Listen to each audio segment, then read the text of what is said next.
You don't own your snowmobile, you're renting permission to ride it, and I can prove it. Because right now, in your garage, you can't replace a $140 sensor without paying a dealer $95 just to authorize it. Not to install it, not to diagnose it. To give your own sled permission to accept the part you already bought. By the end of this video, you'll see exactly when manufacturers made your tools illegal, how they copied John Deere's playbook to trap you in dealer networks, and why fixing your own sled now costs $1,500 more per year than it did in '90s. Let me take you back to 1997. Your Polaris Indy 500 throws a code. You grab your buddy's shop manual, a multimeter, and a 12-pack. 3 hours later, you've diagnosed a bad stator, ordered a $68 replacement from Dennis Kirk, installed it yourself, and you're back on the trail. Total cost, $68 plus beer. Now let's do that same repair in 2026. Same basic problem. Bad stator on a 2024 Polaris Patriot. This time, the ECU detects the replacement part doesn't match its serial number database. Engine runs for maybe 30 seconds, then cuts power, throws a tamper code. Now you need dealer intervention with proprietary software to authorize the new part. Diagnostic fee, $145. Software authorization, $85. Stator from dealer, $347. Same part you found online for $189, but ECU won't accept it.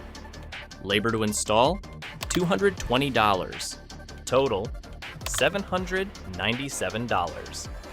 For what used to be a $68 fix, you did yourself. That's the right to repair crisis nobody's talking about. And wait until you see what one manufacturer did that even their own dealers complained about. I'll show you that in a minute. The shift happened gradually, which is why most riders didn't notice until it was too late. In 2004, Arctic Cat introduced the first fully electronic throttle control. No cable. Digital signal from thumb lever to ECU to throttle bodies. Except when that throttle position sensor fails. You can't just swap in a generic replacement. The ECU checks sensor ID. If it doesn't match factory specs, the sled goes into limp mode or won't start at all. Arctic Cat dealers were the only ones with access to the software that could authorize new sensors. Same year, Ski-Doo launched their first shot system. Start without pulling a cord. Electronic reverse. Beautiful technology. Also meant you needed dealer software to troubleshoot electrical faults. Your multimeter became useless against encrypted CAN bus communication. By 2008, all 4 major manufacturers had transitioned to fully electronic engine management. Carburetors disappeared, mechanical components got replaced by sensors, actuators, solenoids, and every single one required dealer software to diagnose properly. Let me show you exactly what happened to repair shops. Independent snowmobile repair shops dropped 73% between 2005 and 2023.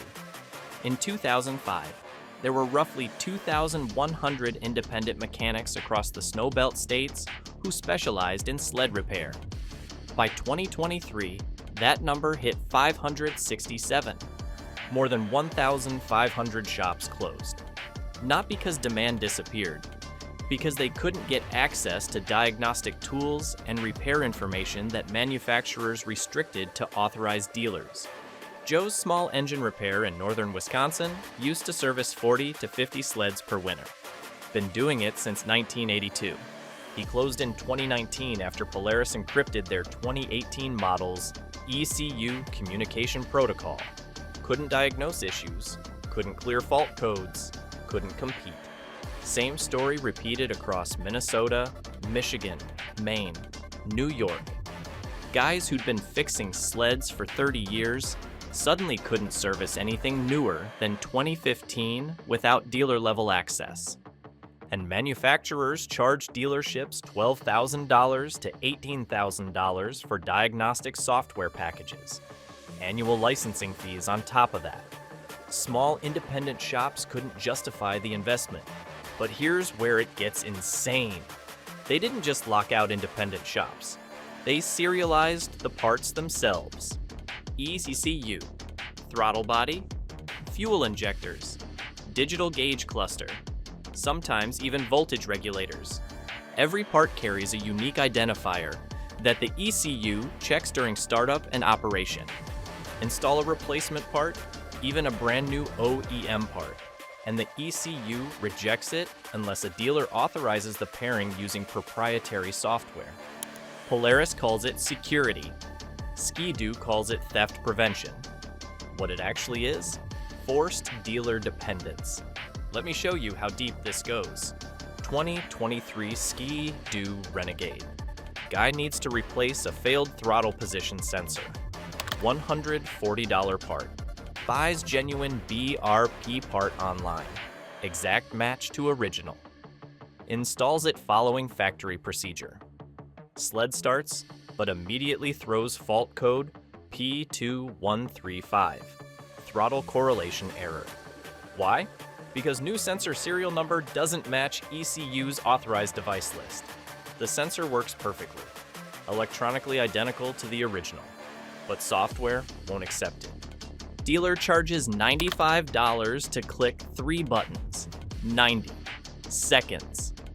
That's what Ski-Doo turned mechanics into. Button clickers collecting rent. That's $95 for permission to use a part you already bought and installed correctly. Think about that business model. You're not paying for expertise. You're not paying for labor. You're paying rent-seeking fees for access to software that removes an artificial barrier the manufacturer created. Same thing happens with fuel injectors on 20 newer Polaris sleds. Injectors are wear items. They need replacement eventually. $180 each. Polaris programmed the ECU to detect unauthorized injectors and cripple your sled.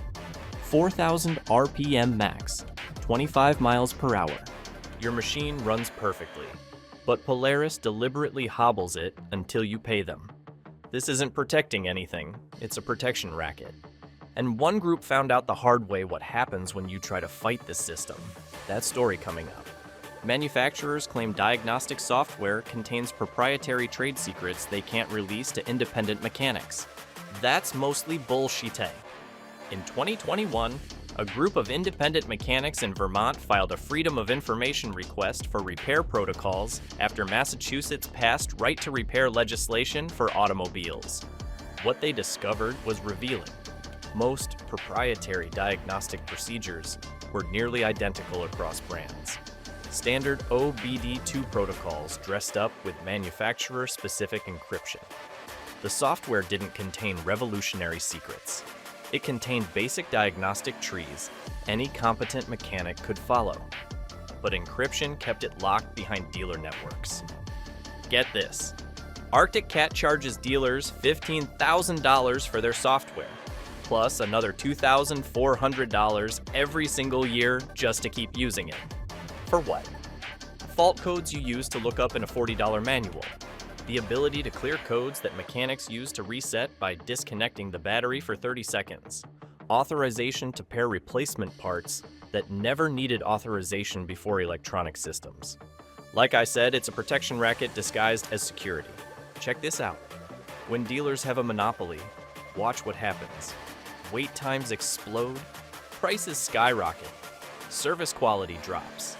Because dealers aren't competing anymore. They're operating in a captive market. Real example, 2024 season in northern Michigan. 3 Polaris dealers serving a region with roughly 47,000 active sleds. Guy brings in his 2023 metrics with a check engine light. Mid-January. Earliest diagnostic appointment, February 28th. 6-week wait for a diagnostic. Not a repair, just to find out what's wrong. Parts availability makes it worse. Dealer tells him if it needs an ECU, that's back ordered until April. He's done riding for the season, lost 2 months of winter. 2 months! Because of a check engine light. This scenario played out thousands of times across the snow belt in last 2 years. Another case from Wisconsin, January 2025. Ryder has a 2022 Arctic Cat M8000 with intermittent power loss. Textbook throttle position, sensor issue. He knows this because it happened to his buddy's identical sled 3 weeks earlier. He buys the $135 sensor himself. Wants to install it. Can't because ECU lockout requires dealer pairing. Nearest Arctic Cat dealer is 67 miles away. Their policy? They won't authorize customer-supplied parts. You have to buy the sensor through them. $248 for the exact same part he bought for $135, plus diagnostic fee, plus installation, plus pairing authorization. Total bill, $520 for a repair he could have done himself for $135 if manufacturers hadn't locked him out. Quick pause. If this is making you as angry as it makes me, smash that like button. We need to get this message out. Look, you should know the right to repair fight isn't just about money or convenience. You have to transfer knowledge, build community, self-sufficiency. Just think about what garage culture meant. Winter Saturday afternoon. Your kid watching you diagnose a fouled plug, clean power valves, adjust clutch weights, hands-on learning, problem solving, building mechanical confidence. That's how generations of riders learned how sleds worked. Now, your kid watches you load a sled on a trailer and drive to a dealer. Literally no learning, no understanding. Just dependency on someone else's expertise and tools. When I was 16, I rebuilt the top end on my dad's 1989 Phaser in our garage. Ordered parts from a catalog. Followed the manual. Made mistakes. Fixed them. Learned. Try that today with a 2026 sled. You can physically disassemble the engine, but good luck getting it to run afterward without dealer software to recalibrate fuel maps, reset adaptation values, authorize replacement components. We're raising a generation that sees snowmobiles as appliances, not machines. You don't repair your refrigerator. You call a technician. Sleds became the same thing. Did you know the average dealer service invoice for electronic diagnostics in 2025 was $340? That includes diagnostic time, software usage fees, and minimum labor charges. Before you fixed anything, just to identify the problem. In 1995, you diagnosed issues yourself for free. Compression test kit, $35 one-time purchase. Used it for decades. Multimeter, $20. Still have mine from 1992. Factory service manual, $45. Covers every system, every procedure. Today's dealer-dependent model transfers hundreds of dollars per season from riders to service departments for work that used to cost nothing. Researchers surveyed almost 2,000 sled owners in 2023. What they found was brutal. Average annual maintenance and repair costs. Pre-2010 sleds, mostly mechanical, $340 per year. 2011 to 2017 sleds, hybrid electronic, $670 per year. 2018 to 2025 sleds, fully electronic, $1,240 per year. Costs nearly quadrupled for essentially the same types of repairs. The difference is forced dealer involvement. The lockout doesn't just affect repairs. It killed the aftermarket performance industry. In 2005, you could bolt on a big bore kit, aftermarket clutches, pipe, and rejet your carbs. Couple days in the garage, maybe $2,500 in parts. Instant 30 horsepower gain. Companies like SLP Engineering, MBRP, Dynaport Performance thrived building bolt-on power upgrades. Then electronic fuel injection arrived. Now you can install every mechanical upgrade you want. Big bore, ported cylinders, aggressive cam profile. But without access to ECU tuning software, the sled runs like garbage because fuel maps are programmed for stock configuration. When you change displacement or airflow, you need to adjust fueling accordingly. Manufacturers encrypt their ECU software. Third-party tuning tools can't access it. So your options are pay a dealer $800 to $1,200 for custom mapping, or your modified sled runs poorly and risks damage. Most writers said forget it, not worth the hassle. Performance parts sales dropped 61% between 2010 and 2023, according to snowmobile.com market analysis.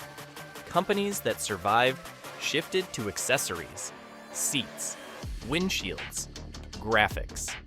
The actual performance modification market mostly died. Compare that to automotive enthusiast culture, where tuning software is readily available. Standalone ECUs, open source mapping tools. Car guys tune their own engines all day long. Sled manufacturers made sure we can't do the same. Now everybody knows this isn't unique to snowmobiles. Agricultural equipment went through the same transformation. John Deere pioneered part serialization and software lockouts in their tractors around 2015. Farmers revolted, literally formed underground networks to share cracked diagnostic software. Nebraska farmers driving to Canada to buy older tractors without electronic lockouts. The backlash was so severe that 28 states introduced right-to-repair legislation specifically targeting agricultural equipment. Massachusetts passed comprehensive automotive right-to-repair laws in 2020. Maine followed in 2023 with legislation requiring manufacturers to provide diagnostic access to independent repair shops. Know how many states have passed snowmobile-specific right-to-repair laws? 0. Because our industry is too small to generate the political pressure needed for reform. Manufacturers learned from John Deere's mistakes. They implemented the same lockout tactics, but kept them quiet enough to avoid mainstream attention. Drop a comment if you've dealt with this BS. I want to know I'm not alone here. Speaking of that, manufacturers have one more weapon in their arsenal: warranty denial. Polaris, Ski-Doo, Arctic Cat, Yamaha all include language in their warranties, stating that unauthorized repairs or modifications void coverage. But wait, that unauthorized is defined as anything not performed by an authorized dealer. You change your own oil, technically voids warranty if dealer decides to enforce it. Replace spark plugs yourself? Same risk. And if your sled has a catastrophic failure during warranty period, first thing dealers check is service records. If you can't produce dealer invoices for every single maintenance item, they can deny your claim. Don't you guys think this forces riders into dealer service, even for basic stuff? Like oil changes they're perfectly capable of doing themselves. The lockout created an interesting underground economy. Canadian mechanics offering south of the border diagnostic services. Riders trailering sleds to Quebec, where shops have looser enforcement of manufacturer restrictions. European diagnostic tools that work on North American sleds because EU right-to-repair laws force manufacturers to make tools available. Gray market software licenses shared between independent shops across state lines. This shouldn't be necessary. But when manufacturers create artificial barriers, markets find ways around them. Some guys bought Canadian spec sleds specifically because Canadian consumer protection laws give buyers more repair rights. Same sled, different VIN structure, different regulatory framework. Others stockpile older pre-2015 models as backup sleds specifically because they can be repaired without dealer dependence. I reached out to all 4 major manufacturers for comment on right-to-repair concerns. Polaris Industries' response via PR department. Our electronic systems protect customer safety and prevent tampering that could create dangerous operating conditions. Authorized dealers receive extensive training to ensure proper repairs. Translation: we're locking you out for your own good. Ski-Doo/BR. P sent similar language about safety and emissions compliance. Arctic Cat didn't respond. Yamaha pointed to their dealer network as evidence of commitment to customer service. None addressed the actual questions. Why can't independent mechanics access diagnostic software? Why are replacement parts serialized? Why don't service manuals include electronic system repair procedures? Why are diagnostic tools priced to exclude small shops? No manufacturer answered these directly, because the truth undermines their PR narrative. So, what would actual right to repair look like for snowmobiles? Manufacturers provide independent mechanics access to diagnostic software at reasonable cost. Save $500 annual license instead of $15,000. Service manuals include complete electronic system repair procedures, not just replace ECU, but actual diagnostic trees and component-level repair. Replacement parts work without dealer authorization. No serialization, no pairing requirements. Plug and play like mechanical parts always were. Fault code definitions publicly available. You should be able to Google P0335 Polaris and find the exact definition and troubleshooting steps. Standardized diagnostic connectors across brands, just like OBD2 in cars. Come on, this isn't radical. This is how the entire automotive industry operates under Massachusetts' right to repair laws. But snowmobile manufacturers have zero incentive to implement these changes voluntarily. And without legislation forcing their hand, they won't. Before I wrap up, you want to know the really frustrating part here? Snowmobiling was built by tinkerers. Guys who modified, experimented, improved.